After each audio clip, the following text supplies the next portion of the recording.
Good evening. So let's start the class.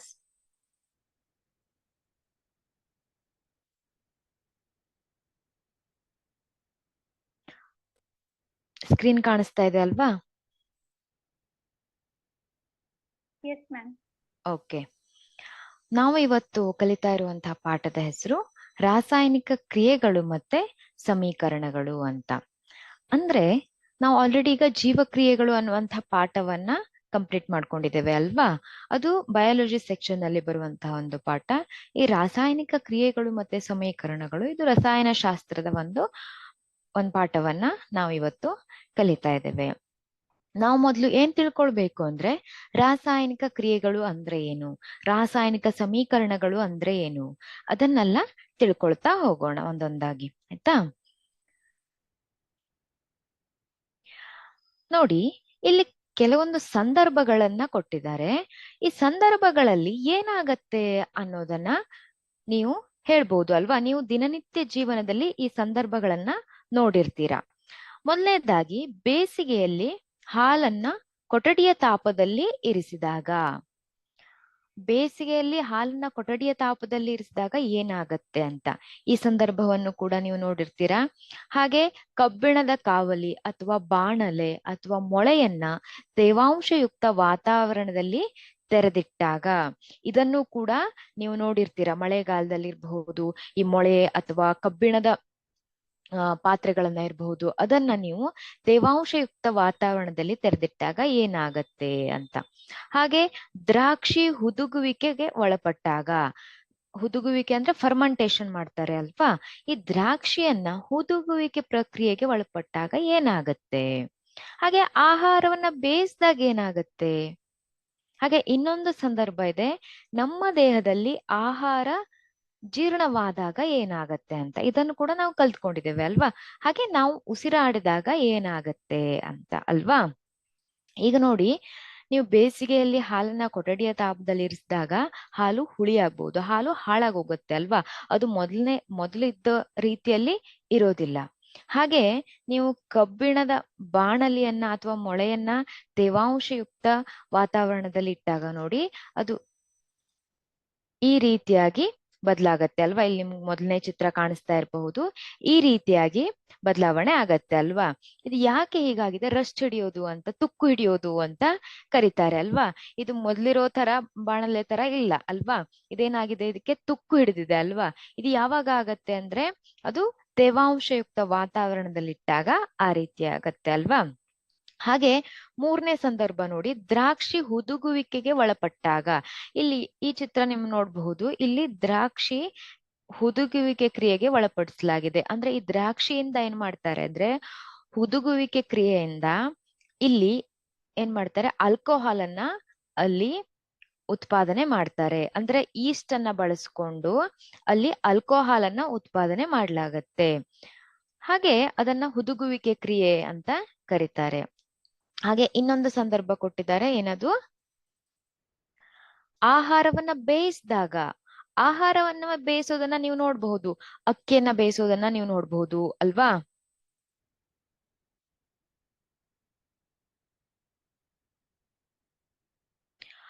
ಅಕ್ಕಿಯನ್ನ ಬೇಯಿಸೋದನ್ನ ನೀವು ನೋಡಬಹುದು. ಹಾಗೆ ಬೇರೆ ಬೇರೆ ಆಹಾರ ಪದಾರ್ಥಗಳನ್ನ ಬೇಯಿಸೋದನ್ನ ನೀವು ನೋಡಬಹುದು ಅಲ್ವಾ? ಹಾಗೆ ನಮ್ಮ ದೇಹದಲ್ಲಿ ಆಹಾರ ಜೀರ್ಣವಾದಾಗ ನಾವು ಏನ್ ಮಾಡ್ತೇವೆ, ಕಾಂಪ್ಲೆಕ್ಸ್ ಅಂದ್ರೆ ಸಂಕೀರ್ಣವಾದ ಆಹಾರವನ್ನ ತೆಗೆದುಕೊಳ್ತೇವೆ. ಹಾಗೆ ಅದು ನಮ್ಮ ಜೀರ್ಣಕ್ರಿಯೆಯಲ್ಲಿ ಜೀರ್ಣಕ್ರಿಯೆ ವಿವಿಧ ಭಾಗಗಳಲ್ಲಿ ಏನಾಗತ್ತೆ, ಅದು ಗ್ಲುಕೋಸ್ ಆಗಿ ಅಮೈನೋ ಆಮ್ಲಗಳಾಗಿ ಅದು ಬದಲಾವಣೆ ಆಗತ್ತೆ ಅಲ್ವಾ? ಹಾಗೆ ಉಸಿರಾಡಿದಾಗ ನಾವು ಆಕ್ಸಿಜನ್ ಅನ್ನ ತೆಗೆದುಕೊಳ್ತೇವೆ, ಹಾಗೆ ಕಾರ್ಬನ್ ಡೈಆಕ್ಸೈಡ್ ಅನ್ನ ಹೊರಗೆ ಬಿಡ್ತೇವೆ ಅಲ್ವಾ?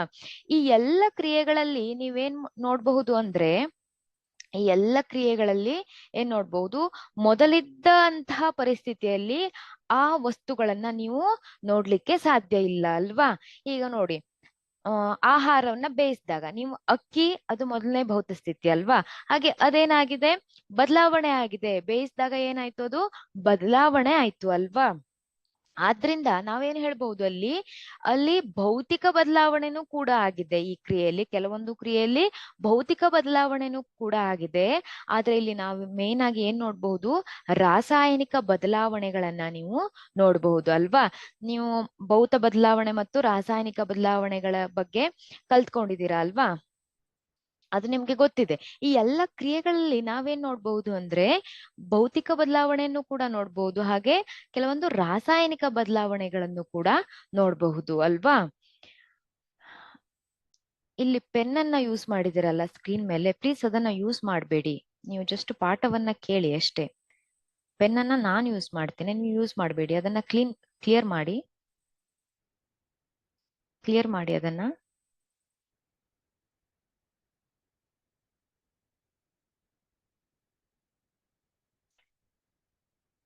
ಯಾರಿದು? ನಿಮ್ ಹೆಸರೇನು ಇಲ್ಲಿ? ಪ್ಲೀಸ್ ಅದನ್ನ ಕ್ಲಿಯರ್ ಮಾಡಿ.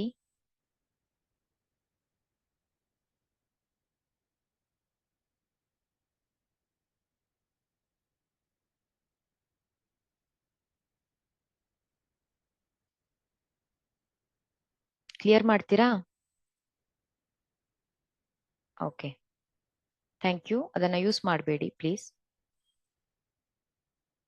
ಓಕೆ, ಹಾಗಾದ್ರೆ ಈ ಎಲ್ಲ ಸಂದರ್ಭಗಳಲ್ಲಿ ನಾವೇನ್ ಹೇಳ್ಬಹುದು, ರಾಸಾಯನಿಕ ಬದಲಾವಣೆನೂ ಕೂಡ ನಡೆದಿದೆ, ಹಾಗೆ ಭೌತ ಬದಲಾವಣೆನೂ ಕೂಡ ನಡೆದಿದೆ ಅಂತ ಹೇಳ್ಬಹುದು ಅಲ್ವಾ.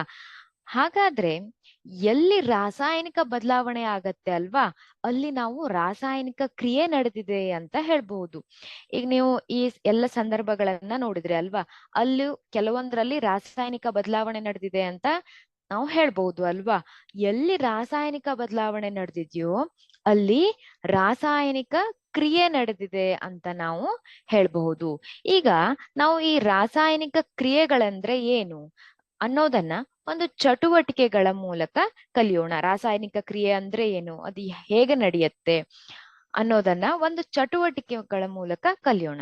ಈಗ ಒಂದು ಚಟುವಟಿಕೆ ಇದೆ, ಒಂದು ವಿಡಿಯೋವನ್ನ ತೋರಿಸ್ತೇನೆ. ಅಲ್ಲಿ ಏನ್ ಮಾಡ್ತಾರೆ ಅಂದ್ರೆ ಮೆಗ್ನೀಷಿಯಂ ತಂತಿಯನ್ನ ಉರಿಸ್ತಾರೆ. ಮೆಗ್ನೀಷಿಯಂ ತಂತಿ ಗಾಳಿಯಲ್ಲಿರುವಂತಹ ಆಕ್ಸಿಜನ್ ಅನ್ನ ಬಳಸಿಕೊಂಡು ಅದೇನಾಗತ್ತೆ, ಪ್ರಕಾಶಮಾನವಾಗಿ ಉರಿಯುತ್ತೆ. ನೀವು ಇದನ್ನ ನೋಡಿರಬಹುದು ಅಥವಾ ಲ್ಯಾಬ್ಗಳಲ್ಲಿ ಇದನ್ನ ಮಾಡಿರಬಹುದು. ಒಂದು ಮೆಗ್ನೀಷಿಯಂ ತಂತಿಯನ್ನ ತೆಗೆದುಕೊಂಡು ಅದನ್ನ ಆಕ್ಸಿಜನ್ನ ಉಪಸ್ಥಿತಿಯಲ್ಲಿ ಏನ್ ಮಾಡಲಾಗತ್ತೆ, ಉರಿಸಲಾಗತ್ತೆ. ಆಗ ಅದೇನಾಗತ್ತೆ ಅಂದ್ರೆ ಅದು ಏನಾಗತ್ತೆ, ಉರಿದು ಒಂದು ರೀತಿಯಾದಂತ ಬಿಳಿಯ ಬಣ್ಣದ ಒಂದು ಪೌಡರ್ ರೀತಿಯಾದಂತಹ ಒಂದು ಅಂಶವನ್ನ ಉಂಟು ಮಾಡುತ್ತೆ. ಅದನ್ನ ನೀವು ಮೆಗ್ನೀಷಿಯಂ ಆಕ್ಸೈಡ್ ಅಂತ ಕರಿಬಹುದು. ಈಗ ನೋಡಿ,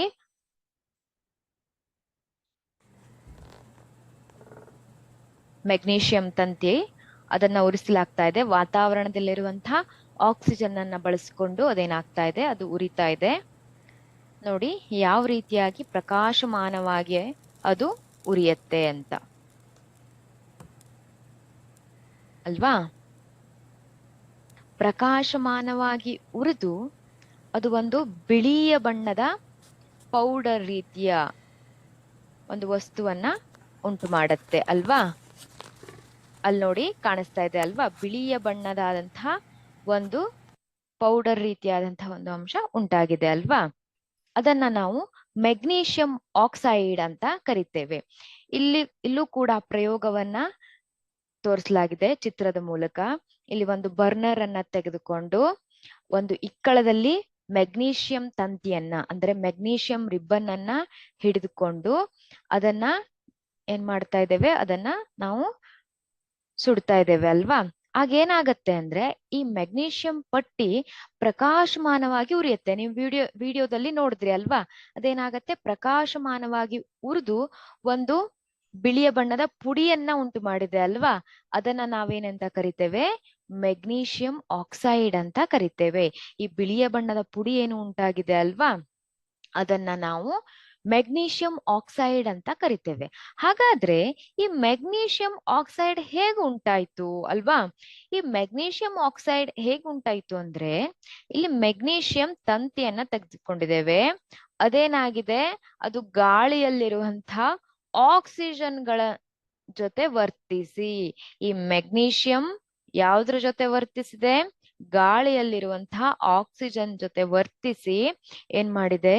ಮೆಗ್ನೀಷಿಯಂ ಆಕ್ಸೈಡ್ ಅನ್ನ ಉಂಟು ಮಾಡಿದೆ ಅಲ್ವಾ? ಈ ಮೆಗ್ನೀಷಿಯಂ ಆಕ್ಸೈಡ್ ಅನ್ನ ನಾವು ಯಾವುದ್ರ ಮೂಲಕ ಪಡ್ಕೊಂಡಿದ್ದೇವೆ? ಈ ರೀತಿಯಾದಂತಹ ಒಂದು ರಾಸಾಯನಿಕ ಕ್ರಿಯೆಯ ಮೂಲಕ ಪಡ್ಕೊಂಡಿದ್ದೇವೆ ಅಲ್ವಾ? ಹಾಗೆ ಇನ್ನೊಂದು ಚಟುವಟಿಕೆ ನೋಡೋಣ.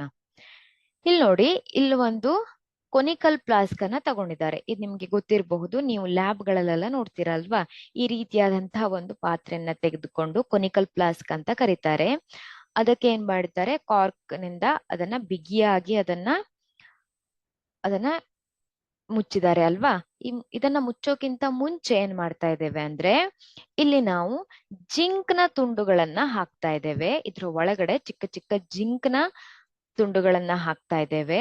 ಹಾಗೆ ಡೈಲ್ಯೂಟ್ ಸಲ್ಫ್ಯೂರಿಕ್ ಆಸಿಡ್ ಅಥವಾ ಹೈಡ್ರೋಕ್ಲೋರಿಕ್ ಆಸಿಡ್ ಇರ್ಬೋದು, ಸಲ್ಫ್ಯೂರಿಕ್ ದ್ರಾವಣ, ಸಲ್ಫ್ಯೂರಿಕ್ ಆಮ್ಲ ಅಥವಾ ಹೈಡ್ರೋಕ್ಲೋರಿಕ್ ಆಮ್ಲವನ್ನ ನಾವು ಇದ್ರೊಳಗಡೆ ಹಾಕಿದಾಗ, ಇದು ಆಸಿಡ್ ಅಲ್ವಾ? ಆಸಿಡ್ ಅನ್ನ ನಾವು ಹಾಕ್ಬೇಕಾದ್ರೆ ತುಂಬಾ ಕೇರ್ಫುಲ್ ಆಗಿರ್ಬೇಕು. ಈ ಪ್ರಯೋಗವನ್ನು ಕೂಡ ಮಾಡಬಹುದು. ಒಂದು ಕೊನಿಕಲ್ ಫ್ಲಾಸ್ಕ್ ಅನ್ನ ತೆಗೆದುಕೊಂಡು, ಈ ರೀತಿಯಾದಂತ ಪಾತ್ರೆ ಅಲ್ವಾ, ಇದಕ್ಕೆ ಕೊನಿಕಲ್ ಫ್ಲಾಸ್ಕ್ ಅಂತ ಕರೀತಾರೆ. ಇದ್ರ ಒಳಗಡೆ ಜಿಂಕ್ ತುಂಡುಗಳನ್ನ ಹಾಕ್ಬೇಕು. ಇಲ್ಲಿ ಕಾಣಿಸ್ತಾ ಇದೆ ಅಲ್ವಾ, ಈ ಸಣ್ಣ ಸಣ್ಣ ಜಿಂಕ್ ತುಂಡುಗಳನ್ನ ಹಾಕ್ಬೇಕು. ಹಾಗೆ ಅದ್ರ ಒಳಗಡೆ ಮತ್ತೇನನ್ನ ಹಾಕ್ಬೇಕು? ಡೈಲ್ಯೂಟ್ ಅಂದ್ರೆ ಸಾರರಿಕ್ತ ಸಲ್ಫ್ಯೂರಿಕ್ ಆಮ್ಲವನ್ನ ಹಾಕ್ಬೇಕು, ಅಥವಾ ನೀವು ಹೈಡ್ರೋಕ್ಲೋರಿಕ್ ಆಮ್ಲವನ್ನು ಕೂಡ ಬಳಸಬಹುದು. ಹೈಡ್ರೋಕ್ಲೋರಿಕ್ ಆಮ್ಲವನ್ನ ಹಾಕಿ ಏನ್ ಮಾಡ್ಬೇಕು? ಮುಚ್ಚಳವನ್ನ ಹಾಕ್ಬೇಕು. ಅಲ್ಲಿ ಏನಾಗ್ತಾ ಇದೆ ಅಂದ್ರೆ, ಇಲ್ಲಿ ಈ ಕೊನಿಕಲ್ ಫ್ಲಾಸ್ಕ್ ನ ಈ ಪ್ರಯೋಗವನ್ನ ಮಾಡಿ ಈ ಕೊನಿಕಲ್ ಫ್ಲಾಸ್ಕ್ ಅನ್ನ ನೀವು ಮುಟ್ಟಿದಾಗ ನಿಮ್ಗೆ ಬಿಸಿ ಅನುಭವ ಆಗತ್ತೆ. ಹಾಗಾದ್ರೆ ಇಲ್ಲಿ ಏನಾಯ್ತು? ಇಲ್ಲೂ ಕೂಡ ರಾಸಾಯನಿಕ ಕ್ರಿಯೆ ನಡೆದಿದೆ ಅಂತ ನೀವು ಹೇಳ್ಬಹುದು ಅಲ್ವಾ?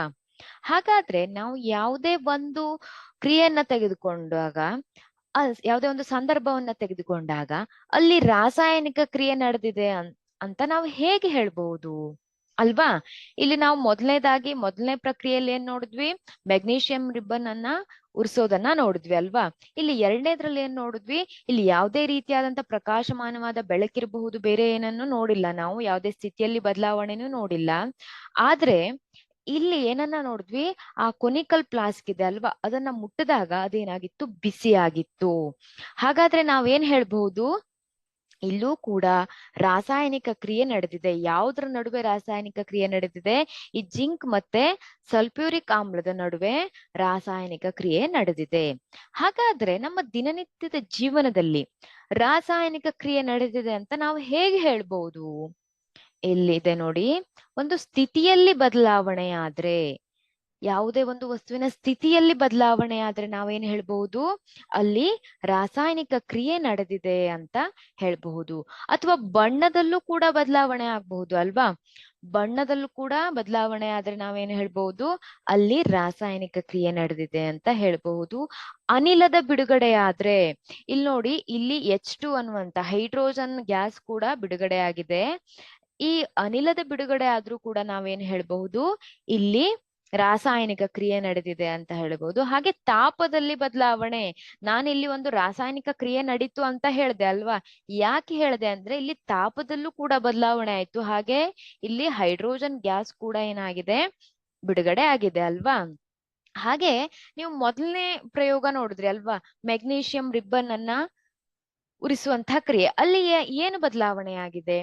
ಅಲ್ಲಿ ತಾಪದಲ್ಲಿ ಬದಲಾವಣೆ ಆಗಿದ್ಯಾ, ಅಥವಾ ಅನಿಲ ಬಿಡುಗಡೆ ಆಗಿದ್ಯಾ, ಬಣ್ಣದಲ್ಲಿ ಬದಲಾವಣೆ ಆಗಿದ್ಯಾ, ಸ್ಥಿತಿ ಬದಲಾವಣೆ ಆಗಿದ್ಯಾ? ಏನು ಬದಲಾವಣೆ ಆಗಿದೆ ಅಲ್ಲಿ? ಅಲ್ಲಿ ಮೆಗ್ನೀಷಿಯಂ ತಂತಿ ಏನಾಗಿದೆ? ಅದು ಒಂದು ಬಿಳಿಯ ಬಣ್ಣದ ಪುಡಿಯಾಗಿ ಬದಲಾವಣೆ ಆಗಿದೆ ಅಲ್ವಾ? ಹಾಗೆ ಅಲ್ಲಿ ಏನಾಗಿದೆ? ಬಣ್ಣದಲ್ಲೂ ಕೂಡ ಬದಲಾವಣೆ ಆಗಿದೆ ಅಲ್ವಾ? ಏನಾಗಿದೆ? ಅಲ್ಲಿ ಬಿಳಿಯ ಬಣ್ಣದ ಪೌಡರ್ ಉಂಟಾಗಿದೆ ಅಲ್ವಾ? ಮೆಗ್ನೀಷಿಯಂ ತಂತಿ ಬಿಳಿ ಬಣ್ಣದಲ್ಲಿ ಇರೋದಿಲ್ಲ, ಅದೇನಾಗಿದೆ? ಉರಿದು ಬಿಳಿಯ ಬಣ್ಣದ ಪೌಡರ್ ಅನ್ನ, ಅದು ಬಿಳಿಯ ಬಣ್ಣದ ಪುಡಿಯನ್ನ ಉಂಟು ಮಾಡಿದೆ ಅಲ್ವಾ? ಆದ್ರಿಂದ ಈ ಎರಡೂ ಪ್ರಯೋಗದಲ್ಲಿ ನಾವೇನ್ ಹೇಳ್ಬಹುದು? ರಾಸಾಯನಿಕ ಕ್ರಿಯೆ ನಡೆದಿದೆ ಅಂತ ಹೇಳ್ಬಹುದು ಅಲ್ವಾ? ಹಾಗಾದ್ರೆ ಈ ರಾಸಾಯನಿಕ ಕ್ರಿಯೆಗಳನ್ನ ನಾವು ಒಂದು ಏನ್ ಮಾಡ್ಬೇಕು, ಒಂದು ವಾಕ್ಯ ರೂಪದಲ್ಲಿ ಬರೀಲಿಕ್ಕೆ ಆಗೋದಿಲ್ಲ ಅಲ್ವಾ. ಈಗ ನೋಡಿ, ರಾಸಾಯನಿಕ ಕ್ರಿಯೆ ನಡೀತು. ಯಾವುದು? ಮೆಗ್ನೀಷಿಯಂನೊಂದಿಗೆ ಮೆಗ್ನೀಷಿಯಂ ಪಟ್ಟಿಯನ್ನ ಗಾಳಿಯಲ್ಲಿ ಆಕ್ಸಿಜನ್ ಸಹಾಯದೊಂದಿಗೆ ಉರಿಸಿದಾಗ ಅದು ಮ್ಯಾಗ್ನೀಷಿಯಂ ಆಕ್ಸೈಡ್ ಅನ್ನ ಉಂಟು ಮಾಡತ್ತೆ. ಇದೇನಾಯ್ತು, ತುಂಬಾ ಉದ್ದ ಆಯ್ತು ಅಲ್ವಾ. ನಾನು ಈ ಸಮೀಕರಣಗಳನ್ನ ಅಥವಾ ಈ ರಾಸಾಯನಿಕ ಕ್ರಿಯೆಯನ್ನ ತುಂಬಾ ಚಿಕ್ಕದಾಗಿ ಸಂಕ್ಷಿಪ್ತವಾಗಿ ಬರಿಬೇಕು. ಏನ್ ಬರಿಬೇಕು? ಮೆಗ್ನೀಷಿಯಂ, ನಾನು ಹೇಳ್ದೆ ಅಲ್ವಾ, ಈ ವ್ಯಾಖ್ಯಾನ ಬರೀಲಿಕ್ಕೆ ತುಂಬಾ ಉದ್ದ ಆಯ್ತು ಅಲ್ವಾ. ಆದ್ರಿಂದ ಈ ಸಂಕ್ಷಿಪ್ತ ರೂಪದಲ್ಲಿ ನಾನು ಬರಿಬೇಕು ಅಲ್ವಾ. ಹೇಗೆ ಬರೆಯೋದು? ಈ ರಾಸಾಯನಿಕ ಕ್ರಿಯೆ ನಡೆದಿದೆ ಅನ್ನೋದನ್ನ ಸಂಕ್ಷಿಪ್ತ ರೂಪದಲ್ಲಿ ಬರೆಯೋದು ಹೇಗೆ? ಇದನ್ನ ಮೊದಲನೇದಾಗಿ ನಾವು ಪದ ಸಮೀಕರಣ ರೂಪದಲ್ಲಿ ಬರಿಬಹುದು. ಹೇಗೆ ಅದು ಪದ ಸಮೀಕರಣ ರೂಪ ಅನ್ನೋದನ್ನ ನೋಡೋಣ. ಇಲ್ಲಿ ನೋಡಿ, ಇದನ್ನ ನೋಡಿ ಸಂಕ್ಷಿಪ್ತವಾಗಿ ಬರೀಲಿಕ್ಕೆ ಟ್ರೈ ಮಾಡ್ತಾ ಹೋಗ್ಬೇಕು. ಇಲ್ಲಿ ನೋಡಿ, ಮೆಗ್ನೀಷಿಯಂ ಅಲ್ವಾ, ಮೆಗ್ನೀಷಿಯಂ ಆಕ್ಸಿಜನ್ ಏನನ್ನ ಕೊಟ್ಟಿದೆ? ಮೆಗ್ನೀಷಿಯಂ ಆಕ್ಸೈಡ್ ಅನ್ನ ಕೊಟ್ಟಿದೆ ಅಲ್ವಾ. ಹಾಗಾದ್ರೆ ಈ ಮೆಗ್ನೀಷಿಯಂ ಯಾವುದ್ರ ಜೊತೆ ಉರಿದಿದೆ? ಆಕ್ಸಿಜನ್ ಅನ್ನ ಬಳಸಿಕೊಂಡು, ವಾತಾವರಣದಲ್ಲಿರುವಂತ ಆಕ್ಸಿಜನ್ ಅನ್ನ ಬಳಸಿಕೊಂಡಿದೆ ಅಲ್ವಾ. ಇದನ್ನ ನಾವು ಪ್ರತಿವರ್ತಕಗಳು ಅಂತ ಕರಿಬಹುದು. ನಾವು ಈ ರಾಸಾಯನಿಕ ಕ್ರಿಯೆಯಲ್ಲಿ ಮೊದಲನೇದಾಗಿ ನಾವು ಬಳಸುವಂತ ವಸ್ತುಗಳನ್ನ ಪ್ರತಿವರ್ತಕಗಳು ಅಂತ ಕರಿತೇವೆ. ಉದಾಹರಣೆಗೆ 2ನೇ ಪ್ರಯೋಗ ನೋಡಿದ್ವಿ ಅಲ್ವಾ, ಜಿಂಕ್ ಮತ್ತೆ ಸಲ್ಫ್ಯೂರಿಕ್ ಆಸಿಡ್. ಅದರಲ್ಲಿ ಪ್ರತಿವರ್ತಕಗಳು ಯಾವುದು? ಇವೆ ಅಲ್ವಾ, ಜಿಂಕ್ ಮತ್ತೆ ಸಲ್ಫ್ಯೂರಿಕ್ ಆಸಿಡ್ ಅಲ್ವಾ. ಹೀಗೆ ಇದು ಯಾವ ಉತ್ಪನ್ನವನ್ನ ಕೊಟ್ಟಿದೆ ಕೊನೆಯದಾಗಿ, ಅದನ್ನ ಉತ್ಪನ್ನಗಳು ಅಂತ ಕರೀತಾರೆ. ಇಲ್ಲಿ ಮೆಗ್ನೀಷಿಯಂ ಆಕ್ಸೈಡ್ ಅನ್ನುವಂಥದ್ದು ಒಂದೇ ಉತ್ಪನ್ನ ಇದೆ ಅಲ್ವಾ. ಈಗ 2-3 ಉತ್ಪನ್ನ ಇದ್ರೂ ಕೂಡ ಇಲ್ಲಿ ನಾವು ಪ್ಲಸ್ ಚಿಹ್ನೆಯನ್ನ ಬಳಸಿ ಅದರ ಮುಂದೆ ಬರಿಬಹುದು. ಉದಾಹರಣೆಗೆ ನೀರು ಇದೆ ಅಂದ್ರೆ H2O ಅಥವಾ ನೀರು ಅಂತ ಬರಿಬಹುದು ಅಲ್ವಾ. ಇಲ್ಲಿ ನೀರು ಅಂತ ಬರಿಬಹುದು. ಹಾಗೆ ಇಲ್ಲಿ ನಾವು ಪ್ರತಿವರ್ತಕಗಳು 2 ಇದೆ ಅಲ್ವಾ. ಮೆಗ್ನೀಷಿಯಂ ಜೊತೆ ಯಾವ್ದಿದೆ? ಆಕ್ಸಿಜನ್ ಇದೆ. ಆದ್ರಿಂದ ನಾವು ಇದನ್ನ ಪ್ಲಸ್ ಅನ್ನ ಯೂಸ್ ಮಾಡಿ 2 ಪ್ರತಿವರ್ತಕಗಳನ್ನ ನಾವು ಬರಿತಾ ಇದ್ದೇವೆ. ಈಗ 3 ಪ್ರತಿವರ್ತಕಗಳು ಇದ್ರೆ, ಆಕ್ಸಿಜನ್ ಜೊತೆ ನೀರು ಇದ್ರೆ ಮತ್ತೆ ಪ್ಲಸ್ ಮಾರ್ಕ್ ಹಾಕಿ ಮತ್ತೆ ನೀರು ಅಂತ ಬರಿಬೇಕು. ಇಲ್ಲಿ ಒಂದೇ ಇರ್ಬೇಕು ಅಥವಾ 2 ಇರ್ಬೇಕು ಅಥವಾ 3 ಇರ್ಬೇಕು, ಆ ರೀತಿಯಾಗಿಲ್ಲ. 2ಕ್ಕಿಂತ ಜಾಸ್ತಿನೂ ಕೂಡ ಇರಬಹುದು ಅಲ್ವಾ. ಇದನ್ನ ನಾವು ಪ್ರತಿವರ್ತಕಗಳು ಅಂತ ಕರಿತೇವೆ. ಹಾಗೆ ಈ ಬಾಣದ ಗುರುತಿನ ಮುಂದುಗಡೆ ಇರುವಂತಹದ್ದನ್ನ ನಾವು ಉತ್ಪನ್ನಗಳು ಅಂತ ಕರಿತೇವೆ. ನೀವು ಈ ರೀತಿಯಾದಂತಹ ಸಮೀಕರಣಗಳನ್ನ ನೋಡಿರ್ಬಹುದು ಅಲ್ವಾ. ಆದ್ರೆ ಇದನ್ನ ಪದ ಸಮೀಕರಣ ರೂಪ ಅಂತ ಕರೀತಾರೆ. ಈ ರೀತಿಯಾದಂತ ಸಮೀಕರಣವನ್ನ ಪದ ಸಮೀಕರಣ ರೂಪ. ಇದು ಸಂಕ್ಷಿಪ್ತ ಆಯ್ತು ಅಲ್ವಾ. ನಾನು ವಾಕ್ಯದಲ್ಲಿ ಹೇಳಿದ್ಕಿಂತವ ಇದನ್ನ ನೋಡಿದ್ರೆ ನಿಮ್ಗೆ ಗೊತ್ತಾಗ್ಬಿಡುತ್ತೆ. ಮೆಗ್ನೀಷಿಯಂ ಆಕ್ಸಿಜನ್ ಜೊತೆ ಉರಿದು ಏನಾಗಿದೆ? ಮ್ಯಾಗ್ನೀಷಿಯಂ ಆಕ್ಸೈಡ್ ಉಂಟಾಗಿದೆ ಅನ್ನೋದು ನಿಮ್ಗೆ ಗೊತ್ತಾಗ್ಬಿಡುತ್ತೆ ಈಸಿಯಾಗಿ ಅಲ್ವಾ. ಆದ್ರೆ ಇದನ್ನ ಇನ್ನೂ ಸಂಕ್ಷಿಪ್ತವಾಗಿ ಬರಿಬೇಕು. ಹಾಗಾದ್ರೆ ಹೇಗ್ ಬರಿಬಹುದು ಇನ್ನೂ ಸಂಕ್ಷಿಪ್ತವಾಗಿ? ಹೇಗ್ ಬರೆಯೋದು ಅಂದ್ರೆ, ರಾಸಾಯನಿಕ ಪದ ಸಮೀಕರಣವನ್ನ ಸಮೀಕರಣ ರೂಪದಲ್ಲಿ ಬರೆಯೋದು. ಅಂದ್ರೆ ರಾಸಾಯನಿಕ ಸೂತ್ರಗಳನ್ನ ಬಳಸಿ ಅದನ್ನ ಬರೆಯೋದು. ಪದ ಸಮೀಕರಣದ ಬದಲು ಅಂದ್ರೆ ಪದಗಳ ಬದಲು, ಈಗ ಮೆಗ್ನೀಷಿಯಂ ಅಂತ ಬರದೆ ಅಲ್ವಾ ನಾನು, ಹಾಗೆ ಆಕ್ಸಿಜನ್ ಅಂತ ಬರದೆ, ಅದನ್ನ ಬಿಟ್ಟು ಇನ್ನೂ ಸಂಕ್ಷಿಪ್ತವಾಗಿ ನಾವು ಹೇಗ್ ಬರೆಯೋದು? ಅದನ್ನ ರಾಸಾಯನಿಕ ಸೂತ್ರಗಳನ್ನ ಬಳಸಿ ಬರಿಬಹುದು ಅಲ್ವಾ. ಈಗ ನಿಮ್ಗೆ ಮೆಗ್ನೀಷಿಯಂನ ಅಣುಸೂತ್ರ ಗೊತ್ತಿದೆ, ಅಥವಾ ನೀರಿನ ಆಕ್ಸಿಜನ್ ಅಣುಸೂತ್ರ ಗೊತ್ತಿದೆ ಅಲ್ವಾ. ಈ ರೀತಿಯಾಗಿ ಅವುಗಳನ್ನ ರಾಸಾಯನಿಕ ಸೂತ್ರಗಳನ್ನ ಬಳಸಿ ಆ ಸಮೀಕರಣವನ್ನ ಸಂಕ್ಷಿಪ್ತವಾಗಿ ಬರಿಬಹುದು ಅಲ್ವಾ. ಈಗ ನೋಡಿ, ಇಲ್ಲಿ Mg+O2 MgO ಅಂತ ಇದೆ. ಇದನ್ನ ನೋಡಿದ್ರೆ ನಿಮ್ಗೆ ಏನು ಗೊತ್ತಾಗತ್ತೆ? ಇಲ್ಲಿ Mg ಅದು ಮೆಗ್ನೀಷಿಯಂ ಅನ್ನ Mg ಅಂತ ಬರೀತಾರೆ ಅಲ್ವಾ. ಹಾಗೆ O2 ಅಂದ್ರೆ ನಿಮ್ಗೆ ಗೊತ್ತಿದೆ, ಆಕ್ಸಿಜನ್ ಅಲ್ವಾ. ಹಾಗೆ MgO ಅಂದ್ರೆ ಮ್ಯಾಗ್ನೀಷಿಯಂ ಆಕ್ಸೈಡ್ ಅಂತ ನೀವು ಹೇಳ್ಬಹುದು. ಇದನ್ನ ರಾಸಾಯನಿಕ ಸಮೀಕರಣ ಅಂತ ಕರೀತಾರೆ. ನಾವು ಮೊದಲು ನೋಡಿದ್ದೇನು? ಪದರೂಪದ ಸಮೀಕರಣ ಅಂತ ಹೇಳ್ಬಹುದು. ಇಲ್ಲಿ ಪದಗಳಲ್ಲಿ ಬರ್ದಿದ್ರು ಅಲ್ವಾ, ಅಷ್ಟೇ. ಹಾಗೆ ಇಲ್ಲೇನನ್ ಯಾವ ರೀತಿಯಾಗಿ ಬರ್ದಿದ್ದಾರೆ? ಇಲ್ಲಿ ರಾಸಾಯನಿಕ ಸೂತ್ರಗಳನ್ನ ಬಳಸಿ ಇಲ್ಲಿ ಸಮೀಕರಣವನ್ನ ಬರೆದಿದ್ದಾರೆ. ಇದನ್ನ ರಾಸಾಯನಿಕ ಸಮೀಕರಣ ಅಂತ ಕರೀತಾರೆ. ಹಾಗಾದ್ರೆ ಇಲ್ಲಿ ನೋಡಿ, ಇನ್ನೊಂದು ಇಂಪಾರ್ಟೆಂಟ್ ಅಂದ್ರೆ ಇಲ್ಲಿ ನಾವು ಈ ರಾಸಾಯನಿಕ ಸಮೀಕರಣಗಳನ್ನ ಬರಿಬೇಕಾದ್ರೆ ಪ್ರತಿ ಧಾತುವಿನ ಪರಮಾಣುಗಳ ಸಂಖ್ಯೆ ರಾಸಾಯನಿಕ ಕ್ರಿಯೆಯ ಮೊದಲು ಮತ್ತು ನಂತರ ಒಂದೇ ಆಗಿರ್ಬೇಕು. ಅಂದ್ರೆ ಇಲ್ಲಿ ನೋಡಿ, ಇಲ್ಲಿ Mg+O2 ಅಂತ ತಗೊಂಡಿದ್ದೇವೆ ಅಲ್ವಾ. ಇಲ್ಲಿ ರಾಸಾಯನಿಕ ಕ್ರಿಯೆಗಿಂತ ಮೊದಲು ಎಷ್ಟು ಪರಮಾಣು ಸಂಖ್ಯೆ ಇತ್ತೋ ಅಷ್ಟೇ ಆ ಕ್ರಿಯೆ ಆದ ಮೇಲೂ ಕೂಡ ಏನಾಗ್ಬೇಕು, ಅಷ್ಟೇ ಇರ್ಬೇಕು. ಹಾಗಾದ್ರೆ ಇಲ್ಲಿ ಅಷ್ಟೇ ಇದೆಯಾ ನೋಡಿ. ರಾಸಾಯನಿಕ ಕ್ರಿಯೆ ಮೊದಲು ಮೆಗ್ನೀಷಿಯಂ ಎಷ್ಟಿತ್ತು, ಇಲ್ಲಿ ಏನೂ ಇಲ್ಲ ಅಂದ್ರೆ ಇಲ್ಲಿ ಒಂದಿದೆ ಅಂತ ಅರ್ಥ. ಇಲ್ಲಿ ಆಕ್ಸಿಜನ್ ಒಂದಿದೆ ಅಂತ ಅರ್ಥ. ಇಲ್ಲಿ ಮೆಗ್ನೀಷಿಯಂ ಆಕ್ಸೈಡ್ ಒಂದಿದೆ ಅಂತ ಅರ್ಥ. ಇಲ್ಲಿ ರಾಸಾಯನಿಕ ಕ್ರಿಯೆ ಮೊದಲು ಇದು ಎಷ್ಟಿತ್ತೋ, ಮೆಗ್ನೀಷಿಯಂ ಮತ್ತೆ ಆಕ್ಸಿಜನ್ ಪರಮಾಣು ಸಂಖ್ಯೆ ಎಷ್ಟಿತ್ತೋ ಹಾಗೆ ಅದು ಉತ್ಪನ್ನವಾಗಿ ಬದಲಾದ ನಂತರನು ಅಷ್ಟೇ ಇರಬೇಕು. ಇದು ತುಂಬಾ ಇಂಪಾರ್ಟೆಂಟ್, ಗೊತ್ತಾಯ್ತಾ? ಹಾಗಾದ್ರೆ ಇದನ್ನ ನಾವು ಮತ್ತೆ ಮುಂದೆ ಬೇರೆ ಉದಾಹರಣೆಗಳ ಮೂಲಕ ಕಲಿಯೋಣ. ಇಲ್ಲಿ ನೋಡಿ, ಇನ್ನೊಂದು ಉದಾಹರಣೆ ಕೊಟ್ಟಿದ್ದಾರೆ.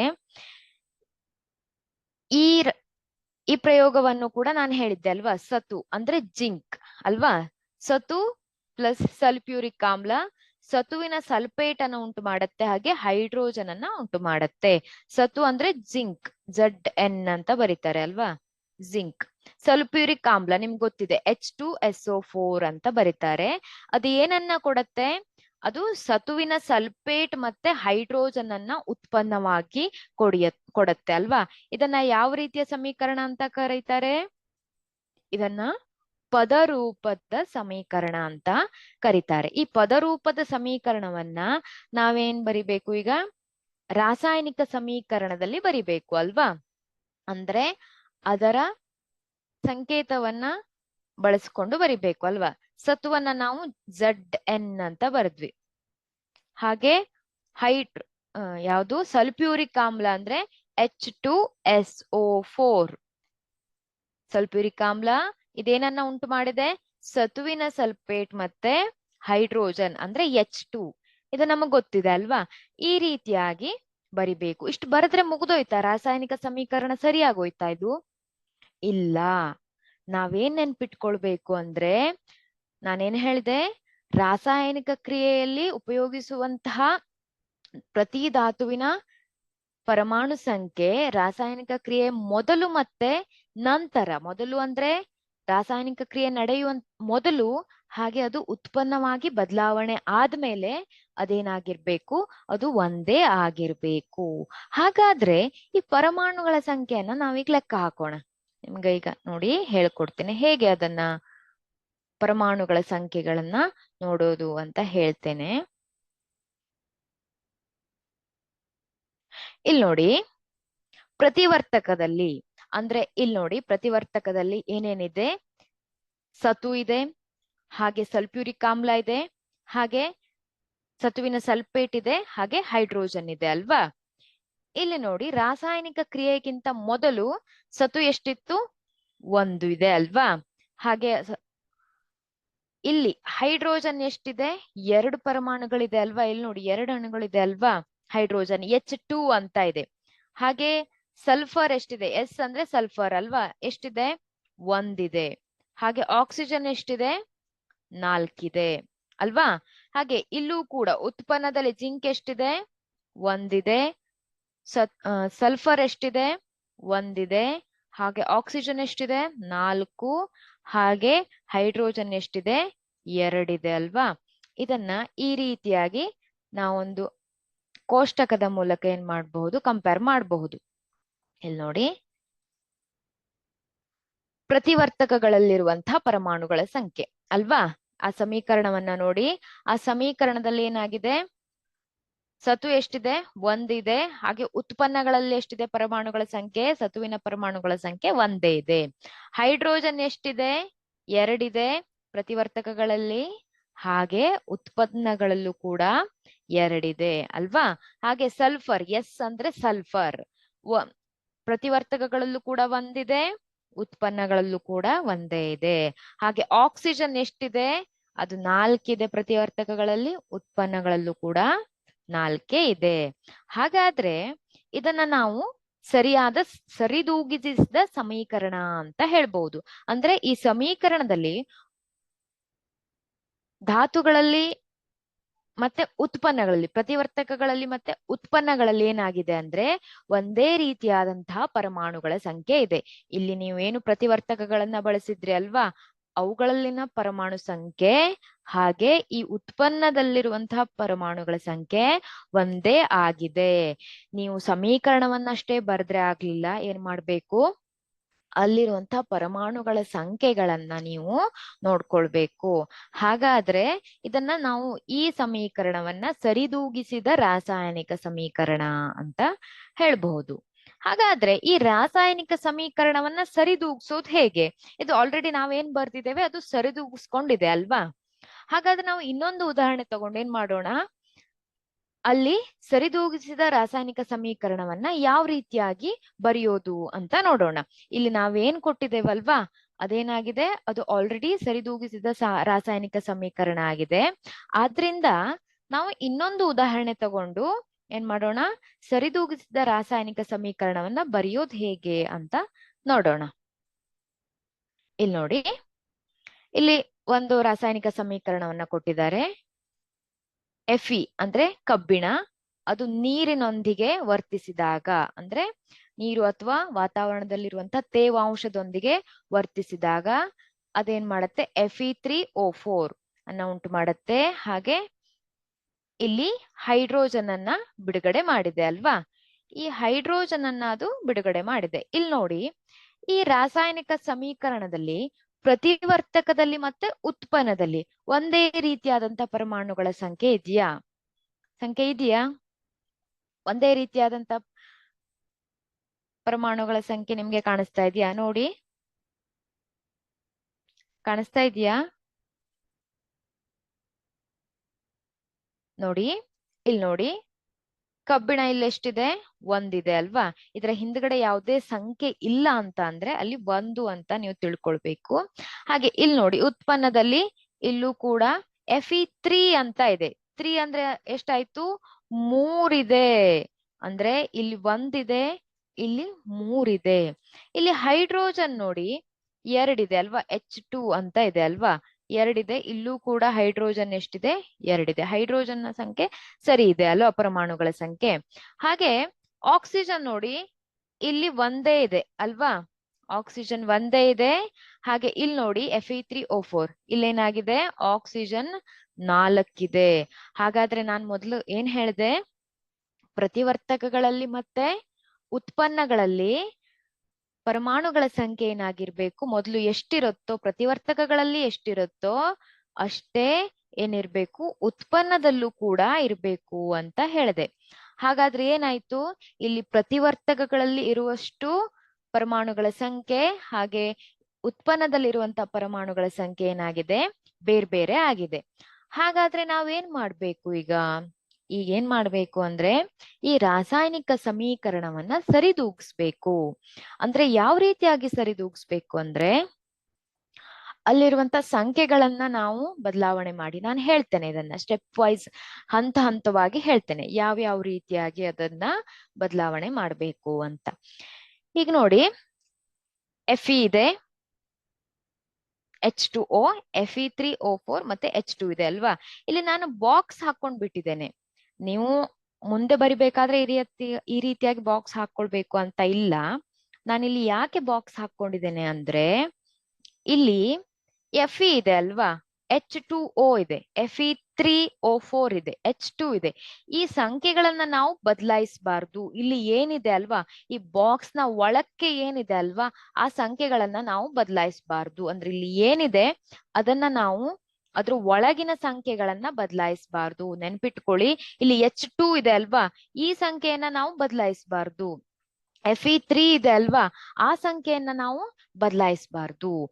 ಬೇರೆ ಸಂಖ್ಯೆಗಳನ್ನ ನಾವು ಬದಲಾಯಿಸಿ ಏನ್ ಮಾಡಬಹುದು, ಈ ರಾಸಾಯನಿಕ ಸಮೀಕರಣವನ್ನ ಸರಿದೂಗಿಸಬಹುದು. ಗೊತ್ತಾಯ್ತಾ? ಮೊದಲನೇ ಹಂತದಲ್ಲಿ ಏನು, ಅಲ್ಲಿರುವಂತಹ ಸಂಖ್ಯೆಗಳನ್ನ ನಾವು ಬದಲಾಯಿಸುವಂತಿಲ್ಲ. ಈ ಬಾಕ್ಸ್ ಇದೆ ಅಲ್ವಾ, ಈ ಬಾಕ್ಸ್ ನ ಒಳಗಿರುವಂತಹ ಸಂಖ್ಯೆಗಳನ್ನ ನಾವು ಬದಲಾವಣೆ ಮಾಡೋ ಹಾಗಿಲ್ಲ. ಅಂದ್ರೆ ಇಲ್ಲಿ 3 ಇದೆ, ಇಲ್ಲಿ 4 ಇದೆ, ಇಲ್ಲಿ 2 ಇದೆ ಅಲ್ವಾ, ಇದನ್ನ ನಾವು ಬದಲಾವಣೆ ಮಾಡೋ ಹಾಗಿಲ್ಲ. ಹಾಗಾದ್ರೆ ಎರಡನೇ ಹಂತದಲ್ಲಿ ಏನ್ ಮಾಡ್ಬೇಕು ಅಂದ್ರೆ, ನಾವೊಂದು ರಾಸಾಯನಿಕ ಸಮೀಕರಣವನ್ನ ಸರಿದೂಗಿಸ್ಬೇಕು ಅಲ್ವಾ. ನಾವೇನ್ ಮಾಡ್ಬೇಕು ಅಂದ್ರೆ, ಎರಡನೇ ಹಂತದಲ್ಲಿ ಇಲ್ಲಿ ನೋಡಿ, ಪ್ರತಿವರ್ತಕದಲ್ಲಿ ಮತ್ತೆ ಉತ್ಪನ್ನದಲ್ಲಿ ಇರುವಂತಹ ಪರಮಾಣುಗಳ ಸಂಖ್ಯೆಗಳನ್ನ ಪಟ್ಟಿ ಮಾಡ್ಬೇಕು. ಬೇರೆ ಬೇರೆ ಧಾತುಗಳಿದೆ ಅಲ್ವಾ, ಇಲ್ಲಿ ನೋಡಿ ಕಬ್ಬಿಣ ಇದೆ, ಹೈಡ್ರೋಜನ್ ಇದೆ, ಆಕ್ಸಿಜನ್ ಇದೆ. ಈ 4 ಕಬ್ಬಿಣ, ಹೈಡ್ರೋಜನ್ ಮತ್ತೆ ಆಕ್ಸಿಜನ್ ಇದೆ ಅಲ್ವಾ, ಈ 3 ಧಾತುಗಳ ಪರಮಾಣು ಸಂಖ್ಯೆಗಳನ್ನ ನಾವು ನೋಡ್ಬೇಕು. ಇಲ್ಲಿ ನೋಡಿ, ಪ್ರತಿವರ್ತಕದಲ್ಲಿ ಕಬ್ಬಿಣ ಎಷ್ಟಿದೆ, 1 ಇದೆ. ಹೈಡ್ರೋಜನ್ ಎಷ್ಟಿದೆ, 2 ಇದೆ. ಆಕ್ಸಿಜನ್ ಎಷ್ಟಿದೆ, 1 ಇದೆ. ಇಲ್ಲಿ ಉತ್ಪನ್ನದಲ್ಲಿ ಕಬ್ಬಿಣ ಎಷ್ಟಿದೆ, 3 ಇದೆ. ಆಕ್ಸಿಜನ್ 4 ಇದೆ. ಹಾಗೆ ಹೈಡ್ರೋಜನ್ 2 ಇದೆ ಅಲ್ವಾ. ಇದನ್ನೇ ಒಂದು ಕೋಷ್ಟಕದಲ್ಲಿ ಕೊಟ್ಟಿದ್ದೇನೆ ನೋಡಿ, ನೀವು ಇದನ್ನ ನೋಡಿದ ತಕ್ಷಣ ನೋಡ್ಬಹುದು. ಇಲ್ಲಿ ಪ್ರತಿವರ್ತಕದಲ್ಲಿರುವಂತಹ ಪರಮಾಣುಗಳ ಸಂಖ್ಯೆ, ಕಬ್ಬಿಣದಲ್ಲಿ 1, ಹಾಗೆ ಉತ್ಪನ್ನದಲ್ಲಿ 3 ಇದೆ. ಪ್ರತಿವರ್ತಕದಲ್ಲಿ 1, ಹಾಗೆ ಉತ್ಪನ್ನದಲ್ಲಿ 3 ಇದೆ. ಹೈಡ್ರೋಜನ್ ಪ್ರತಿವರ್ತಕದಲ್ಲಿ 2 ಇದೆ, ಉತ್ಪನ್ನದಲ್ಲೂ ಕೂಡ 2 ಇದೆ. ಆಕ್ಸಿಜನ್ ಎಷ್ಟಿದೆ, ಪ್ರತಿವರ್ತಕದಲ್ಲಿ 1 ಇದೆ, ಹಾಗೆ ಉತ್ಪನ್ನದಲ್ಲಿ 4 ಇದೆ ಅಲ್ವಾ. ಈಗ ನಾವು ಸರಿದೂಗಿಸ್ಲಿಕ್ಕೆ ಶುರು ಮಾಡ್ಬೇಕು. ನಾವು ಎಲ್ಲಿಂದ ಸರಿದೂಗಿಸ್ಲಿಕ್ಕೆ ಶುರು ಮಾಡೋದು ಹಾಗಾದ್ರೆ? ಎಲ್ಲಿಂದ ಶುರು ಮಾಡ್ಬೇಕು ಅಂದ್ರೆ, ಯಾವ ಧಾತುವಿನ ಉತ್ಪನ್ನದಲ್ಲಿ ಅಥವಾ ಪ್ರತಿವರ್ತಕದಲ್ಲಿ ಹೆಚ್ಚಿನ ಪರಮಾಣುಗಳ ಸಂಖ್ಯೆ ಕಂಡು ಬರುತ್ತೆ ಅಲ್ವಾ, ಆ ಗರಿಷ್ಠ ಸಂಖ್ಯೆಯ ಪರಮಾಣುಗಳನ್ನ ಹೊಂದಿರುವಂತಹ ಒಂದು ಗರಿಷ್ಠ ಸಂಖ್ಯೆಯ ಪರಮಾಣುಗಳನ್ನ ಹೊಂದಿರುವಂತಹ ಧಾತುಗಳಿಂದ ನಾವು ಶುರು ಮಾಡ್ಬೇಕು. ಹಾಗಾದ್ರೆ ನಾವು ಎಲ್ಲಿಂದ ಶುರು ಮಾಡ್ಬೇಕು? ಗರಿಷ್ಠ ಸಂಖ್ಯೆ ಪರಮಾಣುಗಳನ್ನು ಹೊಂದಿರೋದು ಎಲ್ಲಿ? ಇಲ್ಲಿ ಅಲ್ವಾ, ಆಕ್ಸಿಜನ್ ಹೊಂದಿದೆ ಅಲ್ವಾ. ಈಗ ನೋಡಿ, ಈಗ ನಾನು ಶುರು ಮಾಡ್ಬೇಕು ಅದನ್ನ. ಇದೇ ಸಮೀಕರಣವನ್ನ ನಾನು ತಗೊಳ್ತೇನೆ. ಇಲ್ಲಿ ನಾವು ಆಕ್ಸಿಜನ್ ಇಂದ ಶುರು ಮಾಡ್ಬೇಕು. ಗರಿಷ್ಠ ಸಂಖ್ಯೆ ಇಲ್ಲಿ 4 ಇದೆ ಆಲ್ರೆಡಿ ಉತ್ಪನ್ನದಲ್ಲಿ, ಇಲ್ಲೂ ಆಕ್ಸಿಜನ್ 4 ಆಗ್ಬೇಕು. ಅಂದ್ರೆ ನಾವು ಇಲ್ಲಿ H2 ಇದೆ ಅಲ್ವಾ, ಅದರ ಹಿಂದ್ಗಡೆ ಏನ್ ಮಾಡ್ಬೇಕು, 4 ಅಂತ ಹಾಕ್ಬೇಕು. ಈ 4 ಇದೆ ಅಲ್ವಾ, ನಿಮ್ಗೆ ಗೊತ್ತಿದೆ ಈ 4 ಏನಾಗಿದೆ, ಈ ಹೈಡ್ರೋಜನ್ ಒಂದಿಗೂ ಕೂಡ ಅದೇನಾಗತ್ತೆ, ಮಲ್ಟಿಪ್ಲೈ ಆಗತ್ತೆ, ಆಕ್ಸಿಜನ್ ಒಂದಿಗೂ ಮಲ್ಟಿಪ್ಲೈ ಆಗತ್ತೆ ಅಲ್ವಾ. ಈ 4 ಆಕ್ಸಿಜನ್ ಆಯ್ತು ಈಗ ಅಲ್ವಾ. ಇಲ್ಲೂ 4 ಆಲ್ರೆಡಿ ಇತ್ತು, ಇಲ್ಲೂ 4 ಆಯ್ತು. ಆಕ್ಸಿಜನ್ ಬ್ಯಾಲೆನ್ಸ್ ಆಯ್ತು ಅಲ್ವಾ. ಬ್ಯಾಲೆನ್ಸ್ ಆಯ್ತೋ ಇಲ್ವೋ? ಇಲ್ಲಿ ನೋಡಿ, ಈ ರೀತಿಯಾಗಿ ನೀವು ಇದನ್ನ ಬರಿಬಹುದು ಅಲ್ವಾ. ಗರಿಷ್ಠ ಅಂತ ಆಗ್ಬೇಕು ಇದು. ಆಕ್ಸಿಜನ್ ಏನಾಗಿದೆ, ಇಲ್ಲಿ 4 ತೆಗೆದುಕೊಂಡಿದ್ದೇವೆ, ಇಲ್ಲಿ ಆಲ್ರೆಡಿ 4 ಇದೆ ಅಲ್ವಾ. ಈ ರೀತಿಯಾಗಿ ನಾವು ಮೊದಲ ಹಂತದ ಸಮೀಕರಣವನ್ನ ಬರಿಬಹುದು ಅಲ್ವಾ.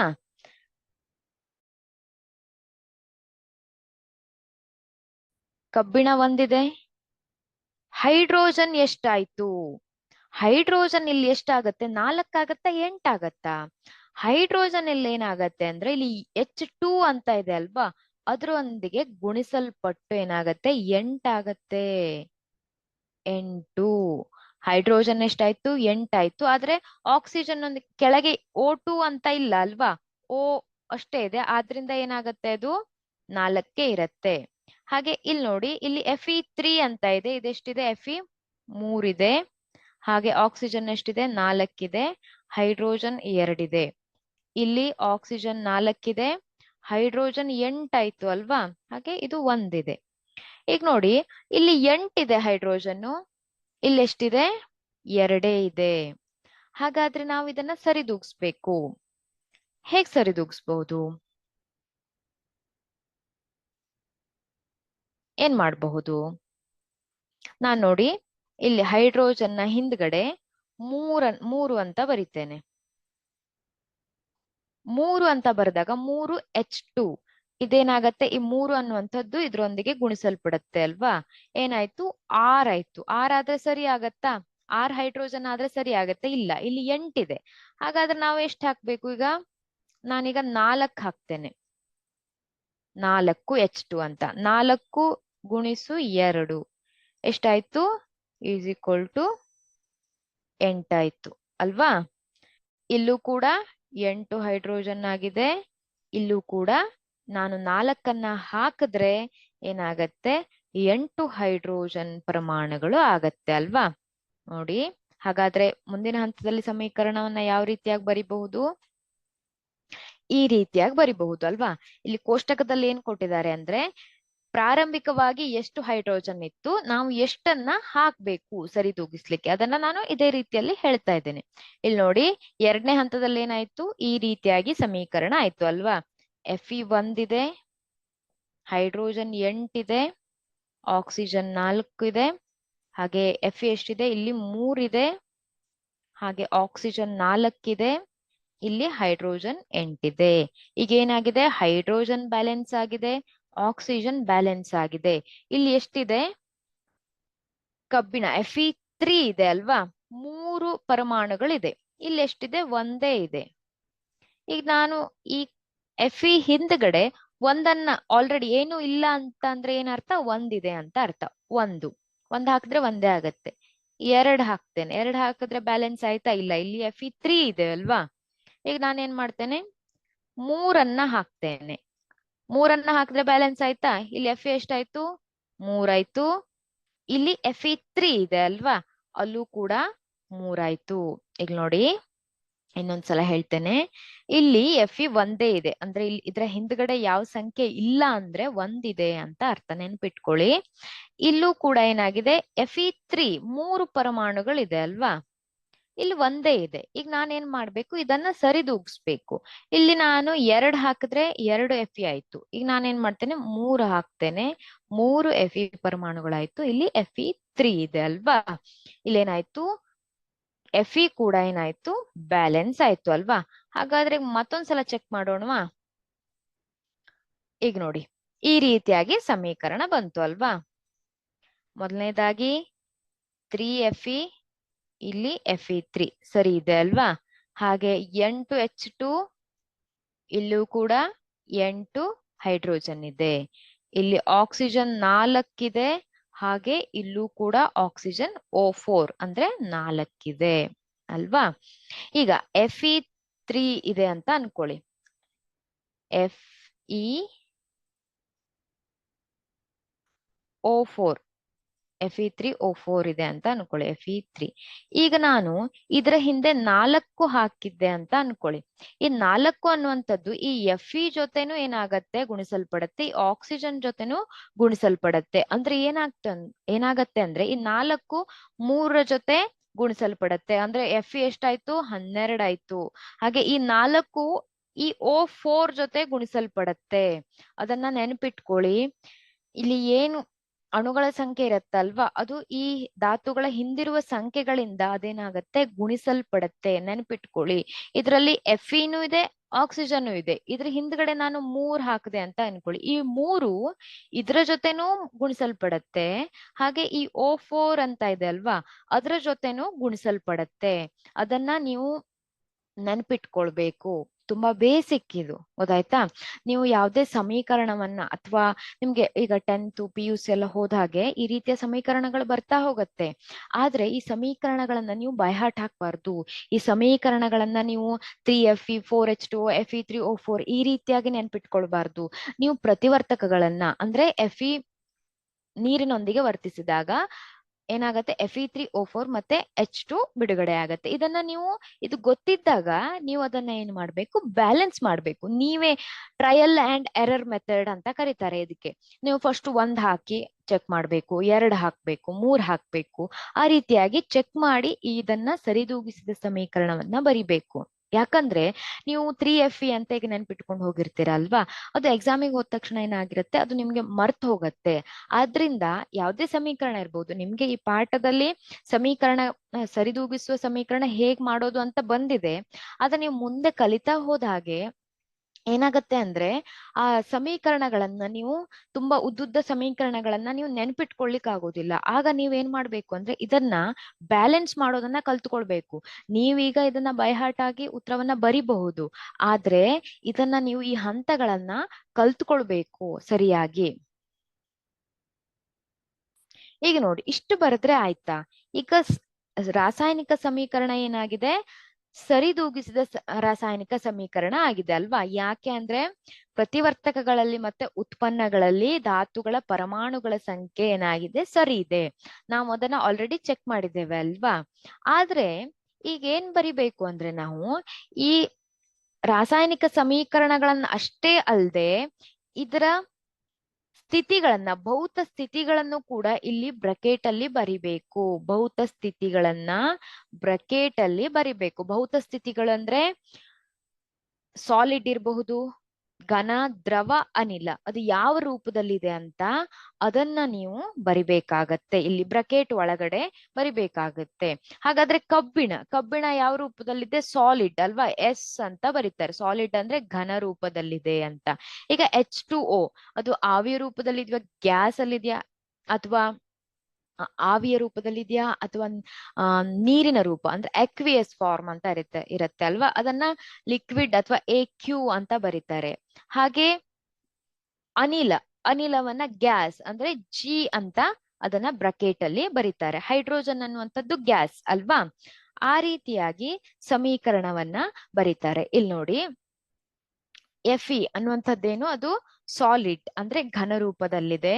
ಇಲ್ಲಿ H2O ಅನ್ನುವಂಥದ್ದು ಆವಿಯ ರೂಪದಲ್ಲಿದೆ, ನೀರಾವಿಯ ರೂಪದಲ್ಲಿ, ಅದನ್ನ ಗ್ಯಾಸ್ ಅಂತ ಬರ್ದಿದ್ದಾರೆ ಅಲ್ವಾ? ಇಲ್ಲಿ ನೋಡಿ Fe3O4 ಇದೆ ಅಲ್ವಾ? ಇದು ಕೂಡ ಸಾಲಿಡ್ ಅಂದ್ರೆ ಘನ ರೂಪದಲ್ಲಿದೆ. ಹೈಡ್ರೋಜನ್ ಗ್ಯಾಸ್ ಏನಾಗಿದೆ? ಅದು ಗ್ಯಾಸ್ ಅಂದ್ರೆ ಅನಿಲ ರೂಪದಲ್ಲಿದೆ, ಅದಕ್ಕೆ G ಅಂತ ಬರೆದಿದ್ದಾರೆ. ಆದ್ರಿಂದ ಭೌತ ಸಂಕೇತಗಳನ್ನು ಕೂಡ ರಾಸಾಯನಿಕ ಸಮೀಕರಣದಲ್ಲಿ ಬಳಸ್ಬೇಕಾಗತ್ತೆ. ಹಾಗೆ ನೋಡಿ, ಇನ್ನು ಕೆಲವೊಂದು ಸಂದರ್ಭದಲ್ಲಿ ಏನ್ ಮಾಡ್ಬೇಕಾಗತ್ತೆ ಅಂದ್ರೆ ಉಷ್ಣತೆ, ಅಂದ್ರೆ ಕೆಲವೊಂದು ಸಮೀಕರಣಗಳು ಹೆಚ್ಚಿನ ಉಷ್ಣತೆ ಇದ್ದಾಗ ನಡೆಯುತ್ತೆ. ಹಾಗೆ ಬೇರೆ ಬೇರೆ ಕ್ರಿಯಾವರ್ಧಕಗಳನ್ನ ಬಳಸ್ತಾರೆ, ಅಥವಾ ಬೇರೆ ಬೇರೆ ರೀತಿಯಾದಂತ ಆ ವಾತಾವರಣದ ಸಂದರ್ಭಗಳನ್ನ ಬಳಸ್ತಾರೆ. ಆಗ ಈ ಸಮೀಕರಣದ ಬಾಣದ ಗುರುತಿನ ಮೇಲ್ಬದಿಯಲ್ಲೇ ಅಥವಾ ಕೆಳಬದಿಯಲ್ಲಿ ಅದನ್ನ ಬರಿಬೇಕಾಗತ್ತೆ. ಇಲ್ಲಿ ನೋಡಿ, ಇಲ್ಲೊಂದು ಸಮೀಕರಣ ಕೊಟ್ಟಿದ್ದಾರೆ. CO ಪ್ಲಸ್ H2 CH3OH ಅಂತ ಆಗಿದೆ ಅಲ್ವಾ? ಇಲ್ಲಿ ನೀವು ಸರಿದೂಗಿಸಿದ ರಾಸಾಯನಿಕ ಸಮೀಕರಣವನ್ನು ನೋಡ್ಬಹುದೇನೋ ಅಲ್ವಾ? ಇಲ್ಲೇನಾಗಿದೆ ನೋಡಿ, CO carbon dioxide, hydrogen, CH3OH ಅಂತ ಆಗಿದೆ ಅಲ್ವಾ? ಇಲ್ಲಿ ನೋಡಿ, ಕಾರ್ಬನ್ ಎಷ್ಟಿದೆ? ಒಂದಿದೆ, ಇಲ್ಲೂ ಕೂಡ ಒಂದೇ ಇದೆ. ಹೈಡ್ರೋಜನ್ ಎಷ್ಟಿದೆ? ಇಲ್ಲಿ 3 ಇದೆ ಅಲ್ವಾ? ಇಲ್ಲಿ CH3 ಇಲ್ಲಿ 3 ಇದೆ, ಇಲ್ಲಿ ಒಂದಿದೆ. ಎಷ್ಟಾಯ್ತು? 4 ಆಯ್ತು. ಇಲ್ಲೂ ಕೂಡ ಏನಾಗಿದೆ? 4 ಹೈಡ್ರೋಜನ್ ಇದೆ. ಹಾಗೆ ಇಲ್ಲಿ ನೋಡಿ, ಆಕ್ಸಿಜನ್ ಎಷ್ಟಿದೆ? ಇಲ್ಲೂ ಒಂದಿದೆ, ಇಲ್ಲೂ ಕೂಡ ಒಂದಿದೆ. ಇದನ್ನ ನಾನು ಜಸ್ಟ್ ಚೆಕ್ ಮಾಡ್ತಾ ಇದ್ದೇನೆ. ಇದು ಸರಿದೂಗಿಸಿದ ರಾಸಾಯನಿಕ ಸಮೀಕರಣ. ಹಾಗೆ ಇಲ್ಲಿ ನೋಡಿ 340 ATM ಅಂತ. ಹೀಗಂದ್ರೆ ಅಟ್ಮಾಸ್ಫಿಯರಿಕ್ ಪ್ರೆಷರ್ ಅಂತ, ಒತ್ತಡದಲ್ಲಿ, ಇಷ್ಟು ಒತ್ತಡದಲ್ಲಿ ಈ ಕ್ರಿಯೆ ನಡೆಯುತ್ತೆ ಅಂತ. ಈ ಕ್ರಿಯೆಗೆ ಇಷ್ಟು ಒತ್ತಡ ಅಗತ್ಯ ಅಂತ ಅರ್ಥ. ಈ ರೀತಿಯಾದಂತ ಅಂಶಗಳನ್ನ ಈ ರೀತಿಯ ಬಾಣದ ಗುರುತಿನ ಮೇಲ್ಗಡೆ ಬರೀತಾರೆ. ಹಾಗೆ ನಾನು ಜೀವಕ್ರಿಯೆಗಳು ಪಾಠವನ್ನ ಕಲಿಸ್ಬೇಕಾದ್ರೆ ದ್ಯುತಿ ಸಂಶ್ಲೇಷಣೆಯ ರಾಸಾಯನಿಕ ಸಮೀಕರಣವನ್ನ ಹೇಳ್ಕೊಟ್ಟಿದ್ದೆ ಅಲ್ವಾ? ಅಲ್ಲಿ ನೀವು ಈ ರೀತಿಯಾಗಿ ಸಮೀಕರಣವನ್ನ ಬಳಸ್ತೀರಾ. ಇಲ್ಲಿ ನೋಡಿ, ಕಾರ್ಬನ್ ಡೈಆಕ್ಸೈಡ್, ನೀರು ಅದೇನ್ ಮಾಡಿದೆ? ಗ್ಲುಕೋಸ್ ಅನ್ನ ಉತ್ಪತ್ತಿ ಮಾಡಿದೆ. ಹಾಗೆ ಆಕ್ಸಿಜನ್ ಮತ್ತೆ ನೀರನ್ನ ಉತ್ಪತ್ತಿ ಮಾಡಿದೆ ಅಲ್ವಾ? ಈ ಕ್ರಿಯೆಗೆ ಸೂರ್ಯನ ಬೆಳಕು ಬೇಕು, ಹಾಗೆ ಕ್ಲೋರೋಫಿಲ್ ಬೇಕು ಅಲ್ವಾ? ಇದನ್ನ, ಈ ಕ್ರಿಯೆಗೆ ಅಗತ್ಯವಾದ ಅಂಶಗಳನ್ನ ಇಲ್ಲಿ ಬಾಣದ ಗುರುತಿನ ಮೇಲ್ಗಡೆ ಬರೀತಾರೆ. ಹಾಗಾದ್ರೆ ಇದನ್ನ ಸರಿದೂಗಿಸಿದ ಸಮೀಕರಣ ಅಂತ ಹೇಳ್ಬಹುದು. ನಾವು ಸಾಮಾನ್ಯವಾಗಿ ಏನನ್ನ ಬಳಸ್ತೇವೆ? Carbon dioxide CO2 plus H2O, ನೀರು ಮತ್ತೆ ವಾತಾವರಣದಲ್ಲಿ ಕಾರ್ಬನ್ ಡೈಆಕ್ಸೈಡ್ ಅನ್ನ ಬಳಸಿಕೊಂಡು ಯಾವುದರ ಉಪಸ್ಥಿತಿಯಲ್ಲಿ? ಸೂರ್ಯನ ಬೆಳಕು ಮತ್ತೆ ಕ್ಲೋರೋಫಿಲ್ ನ ಉಪಸ್ಥಿತಿಯಲ್ಲಿ ಇಲ್ಲಿ ಬರಿಬೇಕು. ಏನನ್ನ ಉಂಟು ಮಾಡುತ್ತೆ ಅದು? ಗ್ಲುಕೋಸ್ ನ ರಾಸಾಯನಿಕ ಸಮೀಕರಣ ಏನು? C6H12O6 ಅಲ್ವಾ? ಇದರ ಜೊತೆ ಏನೇನನ್ನ ಉಂಟು ಮಾಡುತ್ತೆ? ಆಕ್ಸಿಜನ್ ಅನ್ನ ಹಾಗೆ ನೀರನ್ನ ಉಂಟು ಮಾಡುತ್ತೆ. ಈಗ ನೀವು ಈ ಸಮೀಕರಣವನ್ನ ಏನ್ ಮಾಡ್ಬೇಕು? ಸರಿದೂಗಿಸ್ಬೇಕು. ಇಲ್ಲಿ ನೋಡಿ, ಮೊದಲು ಈ ಸಂಖ್ಯೆಗಳನ್ನ, ಇದರ ಹಿಂದಿರುವ ಸಂಖ್ಯೆಗಳನ್ನ ಬಿಟ್ಬಿಡಿ. ಗೊತ್ತಾಯ್ತಾ? ಇಲ್ಲಿ ನೋಡಿ ಎಷ್ಟಿದೆ? CO2 ಇದೆ, ಇಷ್ಟೇ ಇದೆ ಅನ್ಕೊಳ್ಳಿ. ನೀರು ಇದೆ, ಹಾಗೆ ಇಲ್ಲಿ ಆಕ್ಸಿಜನ್ ಬಿಡುಗಡೆ ಆಗಿದೆ ಅಂತ ನಿಮ್ಗೆ ಗೊತ್ತಿದೆ, ಹಾಗೆ H2O ಬಿಡುಗಡೆ ಆಗಿದೆ ಅಂತ ನಿಮ್ಗೆ ಗೊತ್ತಿದೆ. ಇದನ್ನ ನೀವು ಸರಿದೂಗಿಸ್ಬೇಕು ಅಂದ್ರೆ ಕಾರ್ಬನ್ ನೋಡಿ, ಇಲ್ಲಿ 1 ಇದೆ, ಇಲ್ಲಿ 6 ಇದೆ ಅಲ್ವಾ? ಹಾಗೆ ಆಕ್ಸಿಜನ್ ಇಲ್ಲಿ ಎಷ್ಟಿದೆ? ಇಲ್ಲಿ 1, ಇಲ್ಲಿ 2, ಟೋಟಲ್ ಎಷ್ಟಿದೆ? 3 ಇದೆ. ಹಾಗೆ ಇಲ್ಲಿ ಎಷ್ಟಿದೆ? ಇಲ್ಲಿ 6, ಇಲ್ಲಿ 2 8, ಇಲ್ಲೊಂದು 9 ಆಕ್ಸಿಜನ್ ಇದೆ ಅಲ್ವಾ? ಈ 3 ಉತ್ಪನ್ನಗಳನ್ನ ತೆಗೆದುಕೊಂಡ್ರೆ ಆಕ್ಸಿಜನ್ 9 ಆಯ್ತು ಅಲ್ವಾ? ಈಗ ನಾವು ಏನ್ ಮಾಡ್ಬೇಕು? ಕಾರ್ಬನ್ ಇಂದ ಶುರು ಮಾಡೋಣ ಅಲ್ವಾ? ಇಲ್ಲಿ 6 ಕಾರ್ಬನ್ ಇದೆ, ಇಲ್ಲಿ 1 ಇದೆ, ಅಂದ್ರೆ ನಾವೇನ್ ಹಾಕ್ಬೋದು? ಇಲ್ಲಿ 6 ಕಾರ್ಬನ್ ಅಣುಗಳು ಅಂತ ಹಾಕ್ಬೋದು ಅಲ್ವಾ? ಈಗ 6 ಕಾರ್ಬನ್ ಅಣುಗಳಾಯ್ತು. ನಂತರ ಆಕ್ಸಿಜನ್ ಎಷ್ಟಾಯ್ತು? ಇಲ್ಲಿ 12 ಆಯ್ತು ಅಲ್ವಾ? 12, ಇಲ್ಲೊಂದಿದೆ 13 ಆಕ್ಸಿಜನ್ ಆಯ್ತು ಅಲ್ವಾ? ಇಲ್ಲಿ ಈ 12ಅನ್ನ ನಾನು ತೆಗೆದುಕೊಂಡಿಲ್ಲ ಇನ್ನು. ಈಗ ನಾವು ಆಕ್ಸಿಜನ್ ಅನ್ನ ಬ್ಯಾಲೆನ್ಸ್ ಮಾಡ್ಬೇಕು. ಅಂದ್ರೆ ಮತ್ತೆ ನಾವು ಸಂಖ್ಯೆಗಳನ್ನ ತೆಗೆದುಕೊಂಡು ಏನ್ ಮಾಡ್ಬೇಕು? ಇಲ್ಲಿ ಈ ರೀತಿಯಾಗಿ ಸಮೀಕರಣವನ್ನ ಸರಿದೂಗಿಸ್ತಾ ಹೋಗ್ಬೇಕು. ಇದು ತುಂಬಾ ಇಂಪಾರ್ಟೆಂಟ್ ಇರುವಂತಹ ಸಮೀಕರಣ. ಇದನ್ನ ಬೈ ಹಾರ್ಟ್ ಹಾಕ್ಬೇಡಿ. ಇಲ್ಲಿ 6 12 ಎಲ್ಲ ಇದೆ ಅಲ್ವಾ? ಇದನ್ನ ಟ್ರೈ ಮಾಡಿ ನೀವು ಒಂದ್ಸಲವ. ಈ ಸಮೀಕರಣವನ್ನ ಬರ್ಕೊಂಡು ಸರಿದೂಗಿಸ್ಲಿಕ್ಕೆ ಒಂದ್ಸಲ ಟ್ರೈ ಮಾಡಿ ಅದನ್ನ. ಗೊತ್ತಾಯ್ತಾ? ಕೆಲವೊಂದು ಪ್ರಶ್ನೆಗಳನ್ನ ನಾವು ನೋಡೋಣ. ಈಗ ನಾವೇನ್ ಕಲ್ತಿದ್ದೇವಲ್ವಾ, ಅದಕ್ಕೆ ರಿಲೇಟೆಡ್ ಕೆಲವೊಂದು ಪ್ರಶ್ನೆಗಳನ್ನ ನಾವು ಡಿಸ್ಕಸ್ ಮಾಡೋಣ. ಮೆಗ್ನೀಷಿಯಂ ಪಟ್ಟಿಯನ್ನ ಗಾಳಿಯಲ್ಲಿ ಉರಿಸುವ ಮೊದಲು ಸ್ವಚ್ಛಗೊಳಿಸಬೇಕು ಏಕೆ? ಇಲ್ಲಿ ನೀವು ಮೆಗ್ನೀಷಿಯಂ ಪಟ್ಟಿ ತಗೊಳ್ತೀರಾ ಅಲ್ವಾ?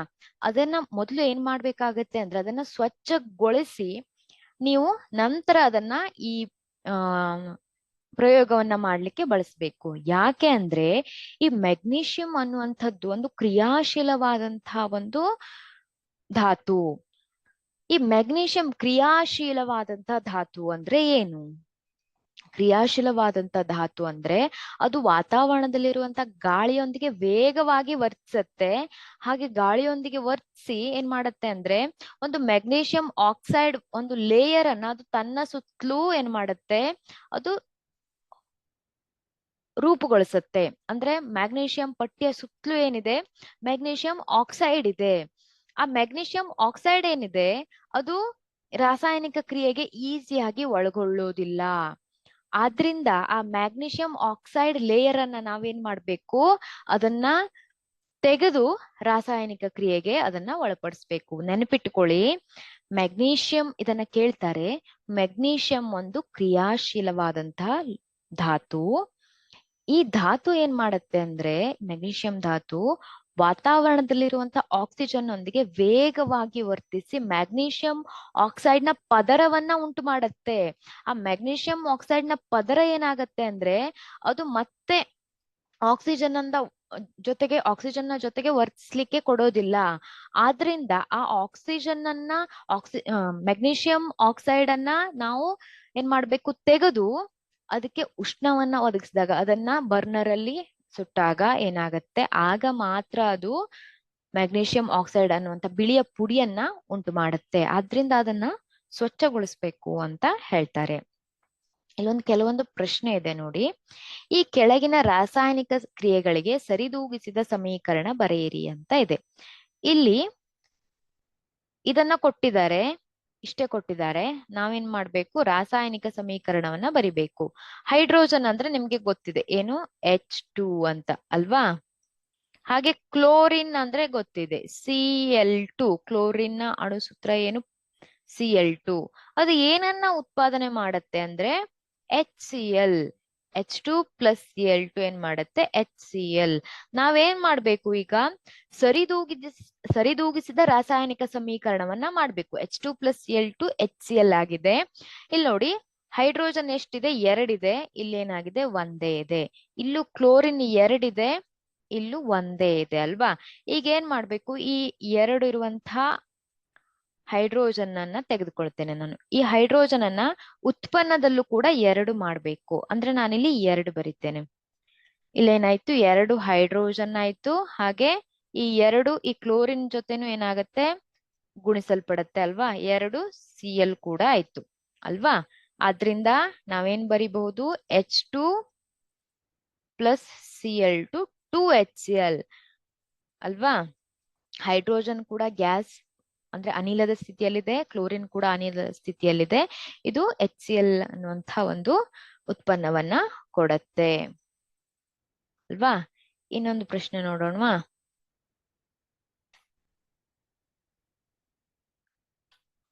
ಇಲ್ಲಿ ನೋಡಿ, ಇಷ್ಟನ್ನ ಕೊಡ್ತಾರೆ, ನೀವು ಉತ್ತರವನ್ನ ಬರಿಬೇಕು.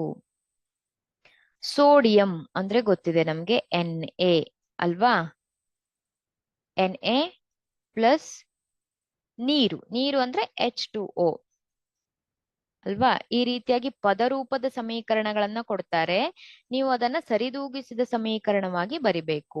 ಇದೇನ್ ಮಾಡತ್ತೆ, ಸೋಡಿಯಂ ಹೈಡ್ರಾಕ್ಸೈಡ್ ಅಣುಸೂತ್ರ ನಿಮ್ಗೆ ಗೊತ್ತಿದೆ NaOH ಅಲ್ವಾ. ಪ್ಲಸ್ ಹೈಡ್ರೋಜನ್ ಅಂದ್ರೆ ಗೊತ್ತಿದೆ ಏನು, H2 ಅಲ್ವಾ. ಈಗ ಸರಿದೂಗಿಸ್ಲಿಕ್ಕೆ ಶುರು ಮಾಡಿ. ಇದನ್ನ ನೋಡ್ಬೇಡಿ, ಈಗ ಸರಿದೂಗಿಸ್ಲಿಕ್ಕೆ ಶುರು ಮಾಡಿ. ಇಲ್ಲಿ ನೋಡಿ Na ಎಷ್ಟಿದೆ, ಸೋಡಿಯಂ ಎಷ್ಟಿದೆ, 1 ಇದೆ.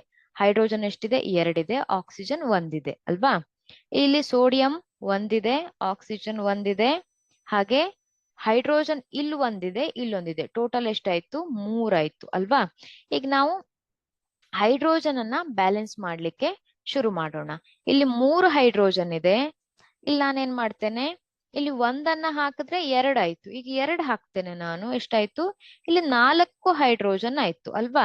ಇಲ್ಲಿ ಎಷ್ಟಿದೆ, ಇಲ್ಲಿ 3 ಹೈಡ್ರೋಜನ್ ಇದೆ ಅಲ್ವಾ. ಹಾಗಾದ್ರೆ ಹೈಡ್ರೋಜನ್ ಅಣುಗಳು ಏನಾಗ್ಲಿಲ್ಲ, ಬ್ಯಾಲೆನ್ಸ್ ಆಗ್ಲಿಲ್ಲ ಇನ್ನು ಅಲ್ವಾ. ಆಮೇಲೆ ನೋಡಿ, ಮತ್ತೆ ನಾವೇನ್ ಮಾಡ್ಬೇಕು, ಹೈಡ್ರೋಜನ್ ಅಣುಗಳನ್ನ ಬ್ಯಾಲೆನ್ಸ್ ಮಾಡ್ಬೇಕು ಅಲ್ವಾ. ಇಲ್ಲಿ ಎಷ್ಟಿದೆ, 3 ಇದೆ. ಈಗ ನೋಡಿ, ನಾನಿಲ್ಲಿ ಮತ್ತೆ ಈ ಹೈಡ್ರೋಜನ್ ಅನ್ನ ಬ್ಯಾಲೆನ್ಸ್ ಮಾಡ್ಲಿಕ್ಕೆ ನೋಡ್ತೇನೆ. ಇಲ್ಲಿ 2 ಹಾಕ್ತೇನೆ ನಾನು. 2 ಇಲ್ಲೇನಾಗತ್ತೆ, ಈಗ 2 ಹೈಡ್ರೋಜನ್ ಮತ್ತೆ ಇಲ್ಲಿರುವಂತ 2 ಹೈಡ್ರೋಜನ್ ಎಷ್ಟಾಯ್ತು, 4 ಆಯ್ತು ಅಲ್ವಾ. ಈಗ Na ಎಷ್ಟಾಯ್ತು, ಸೋಡಿಯಂ ಎಷ್ಟಾಯ್ತು, ಇಲ್ಲಿ 2 ಇದೆ. ಇಲ್ಲೂ ನಾವೇನ್ ಮಾಡ್ಬೇಕು, 2 ಹಾಕ್ತೇನೆ. 2 ಸೋಡಿಯಂ ಆಯ್ತು ಅಲ್ವಾ.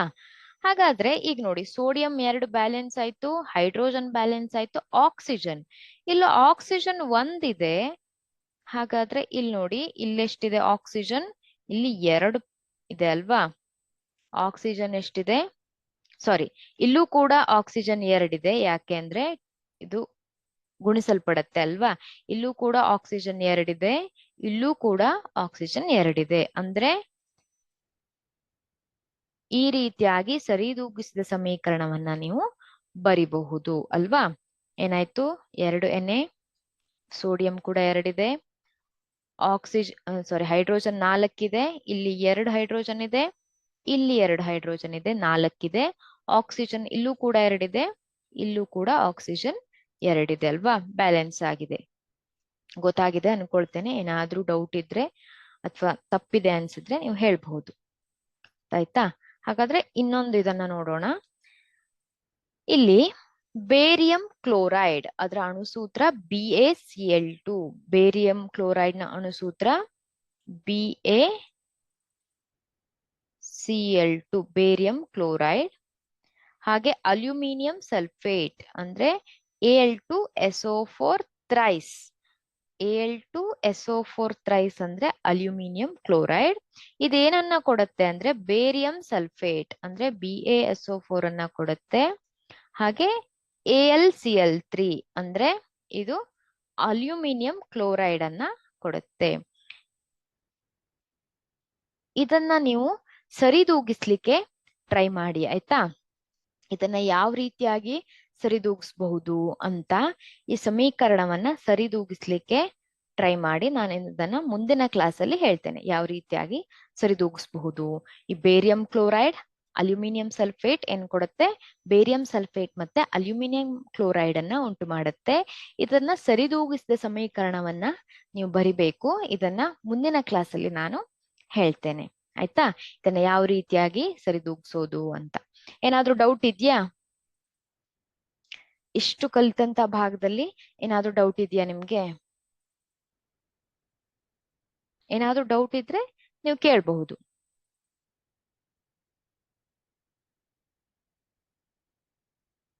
No, ma'am. Okay, thank you. ನಾವು ಮುಂದಿನ ಕ್ಲಾಸಲ್ಲಿ ಇದನ್ನ ಸರಿದೂಗಿಸಿದ ಸಮೀಕರಣವನ್ನ ಬರೆಯೋಣ. ಹಾಗೆ ನಾವು ಬೇರೆ ಬೇರೆ ರೀತಿಯಾದಂತ ರಾಸಾಯನಿಕ ಸಮೀಕರಣಗಳ ವಿಧಗಳನ್ನ ನಾವು ಚರ್ಚೆ ಮಾಡೋಣ. ಆಯ್ತಾ? Thank you.